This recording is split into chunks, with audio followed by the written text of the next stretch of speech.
ডিসেম্বরের মধ্যে নির্বাচন হতে হবে। আপনি ডেট যদি না দিতে পারেন আমরা একটু অপেক্ষা করবো, তাহলে আমরা ডেট দিয়ে দেবো। যেই দল এখন বাংলাদেশে বলে যদি নির্বাচনের ডেট দেন না দিলে আমরাই ডেট ডিক্লেয়ার করে হারবো, তাহলে আমি ওই দল এবং ওই দলের লোকদেরকে সামনে রেখে, এই বিজ্ঞ আইনজীবীদের সামনে রেখে দেশবাসীর কাছে প্রশ্ন করতে চাই, এই ডিসেম্বরের আগেই নির্বাচন দিতে হবে, এটা বাংলাদেশের মানুষের দাবি। একটিও কারণ নেই ডিসেম্বরের বাইরে নির্বাচন যাওয়ার। শেখ হাসিনার বিচার সারা বিশ্বকে দেখাতে উদ্যোগ নিয়েছে আন্তর্জাতিক অপরাধ ট্রাইব্যুনালের প্রসিকিউশন। আর তারই শুনানি সরাসরি সম্প্রচার করা হবে। সব ডিসেম্বরের ভিতরেই নির্বাচন দিতে হবে, না হলে আমরা নির্বাচনের ঘোষণা দিয়ে দিব। বিএনপি নেতা দুদুর বক্তব্য নিয়ে সারা দেশে তোলপাড় সৃষ্টি হয়েছে। কঠিন প্রতিবাদ জানিয়েছেন জামাতের নেতা শফিকুল ইসলাম। কি বলেছেন এই ভিডিওতে দেখতে পারবেন। অন্যদিকে এবার কঠিন বিপদে পড়েছে শেখ হাসিনার বিচার সরাসরি দেখবে দেশের জনগণ। লাইভে প্রচার হবে আদালতের দৃশ্য। এই ইতিহাসের এই প্রথম কিন্তু এরকম দৃশ্য দেখা গিয়েছে বাংলাদেশে। কিভাবে সেটি প্রচার করা হবে ভিডিওতে দেখতে পারবেন। না টেনে পুরো ভিডিওটি দেখবেন, একটি লাইক করে আমার সাথেই থাকবেন। যেই দল এখন বাংলাদেশে বলে যদি নির্বাচনের ডেট দেন না দিলে আমরাই ডেট ডিক্লেয়ার করে হারবো, তাহলে আমি ওই দল এবং ওই দলের লোকদেরকে সামনে রেখে, এই বিজ্ঞ আইনজীবীদের সামনে রেখে দেশবাসীর কাছে প্রশ্ন করতে চাই, এই দল তো নির্বাচনের ডেট ঘোষণা হলে নির্বাচনের দিন বিকেল 5টা পর্যন্ত অপেক্ষা করা ছাড়াই সকাল 10টার মধ্যেই তারা তাদের রেজাল্ট ঘোষণা করে দেবে। যে দলের নেতারা এই কথা বলতে পারে যে হয় ডেট আপনারা দেন নাহলে ডেট আমরা দিয়ে দেবো, ওরা তো প্রত্যেক কেন্দ্রে এই কথা বলবে, হয় বিজয় আমাদের ঘোষণা করে দেন নাহলে আমরা বিজয়। এই আশঙ্কা থেকেই এই দেশের জাতি এখন বলছে আগে বিচার করতে হবে, সংস্কার করতে হবে, তারপর নির্বাচন দিতে হবে। না হলে এই যে হুমকি, যেই থ্রেট আপনারা দিচ্ছেন, এগুলো তো আওয়ামী লীগের আমলেও তো আমরা এরকম কথা শুনি। আওয়ামী লীগের ফ্যাসিস্টরাও এরকম কথা বলে নাই। ওরা তো অন্তত সংবিধানের কথা বলছে, দোহাই দিছে, কোর্টের দোহাই দিছে, কিন্তু এত বাজে কথা মানুষকে বলে বিব্রত করে না। আপনারা বলেন বিব্রত তো জনগণ। আপনারা বলেন আপনারা হতাশ তো জনগণকে আমরা হতাশ করছি। আমাদের এই সমস্ত অরাজনৈতিক এবং সংস্কৃতির বিপরীতে গিয়ে অপসংস্কৃতির রাজনীতি আমরা যে মানুষের সামনে প্রেজেন্ট করছি, এখান থেকে বাংলাদেশ জামাত ইসলামের আইনজীবী অঙ্গনকে মজবুত ভূমিকা পালনের মাধ্যমে দেশকে আমরা সংস্কার করবো ইনশাআল্লাহ। সেই সংস্কারের প্রথম ধাপই হচ্ছে নিজেদেরকেও গড়ে তুলতে হবে। আমরা একসময় আমরা বলি না যে আমরা প্রয়োজন আবার রক্ত দেবো, আমি এখন উল্টা কথা বলি। হ্যাঁ, আল্লাহর দিনের জন্য যদি প্রয়োজন হয় আমরা রক্ত দেবো, কিন্তু একটা দেশের রাজনৈতিক অবস্থা পরিবর্তনের জন্য, স্বৈরাচার পরিবর্তন করার জন্য, ফ্যাসিস্ট মোকাবেলা করার জন্য আর রক্ত দেবো না। প্রয়োজনে এদেরকে মাথা উঁচু করে দাঁড়াবাড়ি আর কোনো সুযোগ আমরা দেবো। এই জাতি আর কত রক্ত দিবে?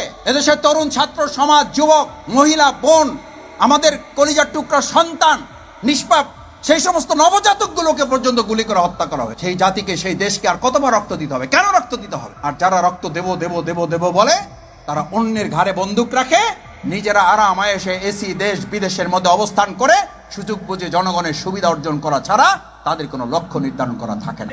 ভাইয়েরা, এই জন্য আজকের ওয়ার্কশপ আমরা বলছি, এই ওয়ার্কশপের মূল লক্ষ্য হচ্ছে আমরা দেশ পরিবর্তন করতে চাই, জাতি পরিবর্তন করতে চাই, কিন্তু তার আগে আমরা আমাদের পরিবর্তন। বাংলাদেশ জামাত ইসলামী এটার প্রতি কনসেন্ট্রেট।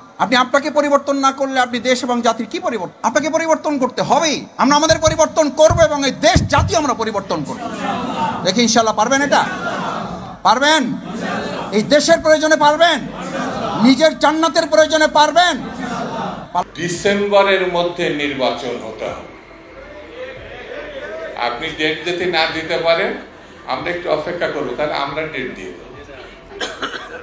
শেখ হাসিনার বিচার সারা বিশ্বকে দেখাতে উদ্যোগ নিয়েছে আন্তর্জাতিক অপরাধ ট্রাইব্যুনালের প্রসিকিউশন। জুলাই আগস্টে মানবতা বিরোধী অপরাধে শেখ হাসিনার বিরুদ্ধে আনুষ্ঠানিক অভিযোগ দাখিল হবে কাল। আর তারই শুনানি সরাসরি সম্প্রচার করা হবে। এরই মধ্যে বাংলাদেশ টেলিভিশনকে দিয়ে পরীক্ষামূলক সম্প্রচার হয়েছে। জুলাই আগস্ট জুড়ে সারা দেশে যে গণহত্যা হয় তাতে শেখ হাসিনাকে প্রধান নির্দেশদাতার দায়ে গেল 12 মে ট্রাইব্যুনালে অভিযোগ দাখিল করে তদন্ত সংস্থা। সাবেক স্বরাষ্ট্রমন্ত্রী আসাদুজ্জামান খান কামাল ও সাবেক আইজিপি চৌধুরী মামুনের বিরুদ্ধেও আনা হয় 5টি অভিযোগ। আন্তর্জাতিক গুম সপ্তাহ উপলক্ষে মানবাধিকার সংগঠন অধিকারের এক সেমিনারে চিফ প্রসিকিউটর জানান, জুলাই আগস্টের মানবতা বিরোধী অপরাধের মামলায় শেখ হাসিনার বিরুদ্ধে রোববার আনুষ্ঠানিকভাবে অভিযোগ দাখিল করা হবে। ডিসেম্বরের মধ্যে হত্যাযজ্ঞের বিচারে দৃশ্যমান অগ্রগতি হবে বলেও জানান তিনি। যে গুম, বাংলাদেশে মানবতা বিরোধী অপরাধ এবং আয়নাঘরের জন্ম, যে সংস্কৃতি যার কারণে হয়েছিল, যে একজন ব্যক্তিকে ক্ষমতায় রাখার জন্য এত কিছুর আয়োজন করা হয়েছিল, কালচারে পরিণত করা হয়েছিল, সিস্টেম ডেভেলপ করা হয়েছিল, সেই অপরাধের যিনি নিউক্লিয়াস, তার বিরুদ্ধে আনুষ্ঠানিক অভিযোগ ইনশাআল্লাহ আগামীকালকে আমরা দাখিল করতে যাচ্ছি এবং আশা করছি আগামী ডিসেম্বরের মধ্যে বিচারের ব্যাপারে বাংলাদেশ এক উল্লেখযোগ্য অগ্রগতি দেখতে পাবে। এদিকে প্রসিকিউশন জানায়, শেখ হাসিনার বিরুদ্ধে আনুষ্ঠানিক অভিযোগ দাখিলের পর যে শুনানি হবে তা বিটিভির মাধ্যমে সরাসরি সম্প্রচার করতে চায় প্রসিকিউশন।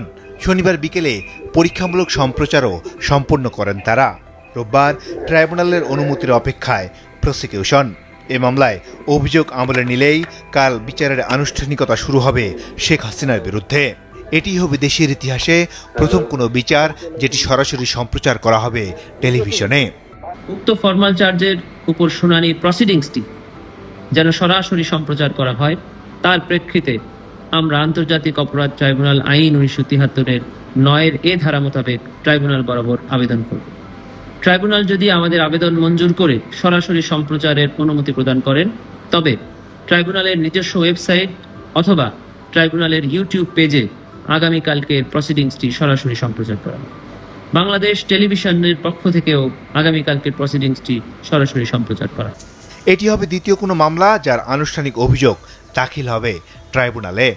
দর্শক, আপনারা জানেন ডক্টর ইউনূস ক্ষমতা গ্রহণ করার পর থেকেই বিএনপি একের পর এক চাপ দিয়ে আসছে নির্বাচন দেওয়ার জন্য। নির্বাচনের রোডম্যাপ দিয়েছে ডক্টর মোহাম্মদ ইউনূস। জুনের মধ্যে নির্বাচন হবে, ডিসেম্বরের পরেই হবে, এরকম রোডম্যাপ দেওয়ায় কিন্তু বিএনপি মানছে না। তারা বলছে ডিসেম্বরের আগেই নির্বাচন দিতে হবে। আওয়ামী লীগ সরকার যখন ক্ষমতায় ছিল তখন কিন্তু এতটা প্রভাব বিস্তার করতে পারছিল না। বিএনপি যখন অন্তর্বর্তীকালীন সরকার আসে তখন কিন্তু তারা প্রভাব খাটাচ্ছে, এরকমই কিন্তু দাবি করছে অন্য দলগুলা। দর্শক, বিএনপি নেতা দুদু বলেছেন যে ডিসেম্বরের মধ্যে নির্বাচন না দিলে কোনো সমস্যা নেই, আমরাই নির্বাচনের ঘোষণা দিয়ে দিব। এরকম প্রশ্ন করায় বিএনপির সমালোচনা করেছেন জামাতের নেতা। দর্শক, নির্বাচনের ইস্যুতে কিন্তু দুপক্ষ হয়ে কথা বলছে, সেটি কিন্তু আমরা দেখতে পাচ্ছি। দর্শক, কে সঠিক পথে হাঁটছে ভিডিওতে আপনারা দেখেছেন, আপনার কি মতামত জানাবেন। অন্যদিকে শেখ হাসিনার বিচার আগামীকালকে দেখতে পারবে সাধারণ জনগণ। লাইভে প্রচার হবে শেখ হাসিনার বিচারের দৃশ্য, সারা বিশ্বের মানুষ দেখতে পারবে। বাংলাদেশের ইতিহাসের এই প্রথম কিন্তু এরকম দৃশ্য দেখা গিয়েছে। দর্শক, সেটির জন্য অবশ্যই আমাদের চ্যানেলটিকে সাবস্ক্রাইব করে রাখবেন।